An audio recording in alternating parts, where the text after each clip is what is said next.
के तशद्दुद के मामले में सिटी पुलिस स्टेशन ने 2 CR रजिस्टर की, 74 2021 और 75 2021। कुछ मुलजिमों को उन्होंने 74 और 75 दोनों CR में बताए थे।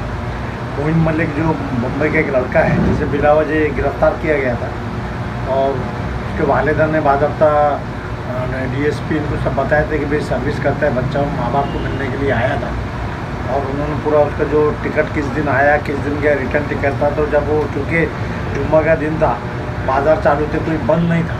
बंद मतलब दुकानों का था, आदमी का बंद था, लेकिन बंद नहीं था, ये कोई कर्फ्यू ऑर्डर नहीं था। तो बिलावजह उसे अरेस्ट किया गया है। उसकी बिना पे CR नंबर 75 में 169 करके पुलिस ने डिस्चार्ज कर दिया है। लेकिन CR नंबर 74 में चूँकि उसके इन्वेस्टिगेशन ऑफिसर दूसरे थे, तो उन्होंने वो बात नहीं मानी और उन्होंने कायम रखा। तो मोइन मलिक ने अपनी बेल एप्लीकेशन दाखिल की थी, एडवोकेट वासिफ सीनियर वकील है मालेगांव की। उन्होंने उसकी अच्छी पैरवी की, कामयाब पैरवी की, और माशाल्लाह अदालत ने उनको आज ज़मानत दी। दूसरा इमरान रिजवी है, इस शख्स का भी ऐसी हुआ कि 74 और 75 दोनों CR में नाम डाला गया, लेकिन चूँकि 74 75 में छोड़ चुके थे पहले 169, 74 का नहीं हुआ।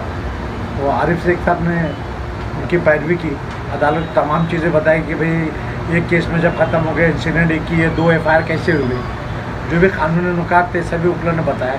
तो उनकी भी अदालत ने रहमान पैनल की पैरवी हमारे फारूक वकील साहब ने की है, काफ़ी मेहनत किए थे। लेकिन इनका मामला ऐसा था कि मेरिट के अलावा ये खुद भी बीमार है। बीमार होने की वजह से पहले इसी अदालत ने जो बेल एप्लीकेशन रिजेक्ट की थी कि भाई मेडिकल पेपर्स इनसफिशेंट, कोर्ट का व्यू था। और आमतौर पे ऐसा होता है कि बोगस बनाया जाता है, ऐसा कुछ कोर्ट मुश्तबा होगा। हाईकोर्ट में रहमान साहब ने पिटीशन दाखिल की थी, हाईकोर्ट ने इंटरिम ऑर्डर किया और सेंट्रल जेल को हिदायत दी थी कि JJ हॉस्पिटल में ले जाए।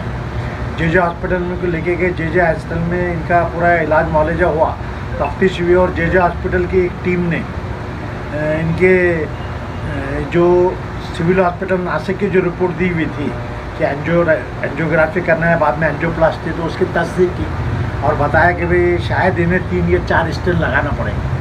इतने ही नहीं, JJ हॉस्पिटल के डॉक्टर ने सेंट्रल जेल को एक लेटर दी थी, स्टेटमेंट दिया था, 7,38,000 रुपये भरोगे। जो कैदी अंडर ट्रायल प्रिजनर रहते, सरकार की जिम्मेदारी रहती उनकी बीमारी देखने की। तो सेंट्रल जेल में इन्होंने कहा हम पैसे भरते हैं, तो उन्होंने पैसे नहीं लिए, हम आपसे नहीं ले सकते।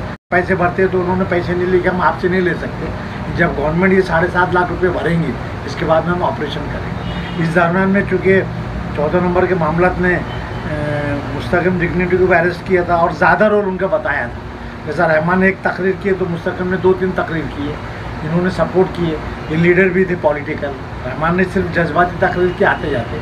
इनका रोल कम था, तो हमने हाईकोर्ट से परमिशन ली कि चूँकि एक लड़का छूट चुका है तो प्रायोरिटी अप्लीकेबल, इसलिए हम दोबारा यहाँ बेल करेंगे। तो हमने वो हाईकोर्ट से विड्रॉ करके यहाँ बेल दाखिल की है। कल तकरीबन 2-2.5 घंटे फारूक मेमन, KG अंसारी और हमने इज्तिमाई तौर पे आर्गूमेंट किए थे। उन्होंने आज बचा हुआ आर्गूमेंट था, तो लता मैडम आए, उन्होंने बताया, हालांकि उन्होंने बताया, झूठ बयानी भी लिए कि भाई वो ब्रिज के नीचे था, बाद में असेंबली में था। हमने कहा कि वो नहीं है, 2 जगह थे, ये कंपाउंड में भी नहीं थे, कॉन्स्टिट्यूशनल टावर पे भी नहीं थे, सिर्फ मछली बाजार में उन्होंने तकरीर की।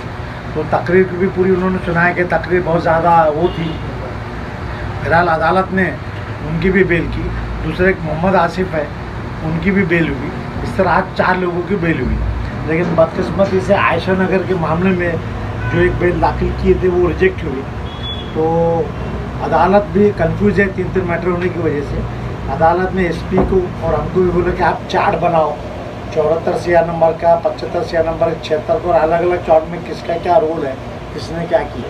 बदकिस्मती से आयशा नगर के जो उसमें है उन लोगों को अगली तारीख दिया पीर के रोज़ सबको। और मसला ये है कि उसमें स्टेट डिपार्टमेंट वालों ने 11 से 12 लाख रुपए का हमारा नुकसान हुआ और कुछ फ़ोटो दाखिल किए, कुछ CC फुटेज है। अब उसमें मारने वाले, नहीं मारने वाले, मुसाफिर, अब वो तशरीह करके बताना पड़ेगा। उस वजह से लोगों को काम नहीं रुकना। तो पहले 74 और 75 का, अभी 22-23 2 दिन CR नंबर 75 की टोटल सुनवाई करेगा और आर्डर करेगा। 24-25 को 74 के लोगों के ऑर्डर करेगा। और आयशा नगर वालों का पीर मंगल को रखा है जब तक सब दाखिल कर। मालेगांव मुस्तफ़ा भंगार बाज़ार डायमंड कारपेट होलसेल रेट में कारपेट दिया जाता है। हर किस्म का यहाँ पर कारपेट दिया जाता है।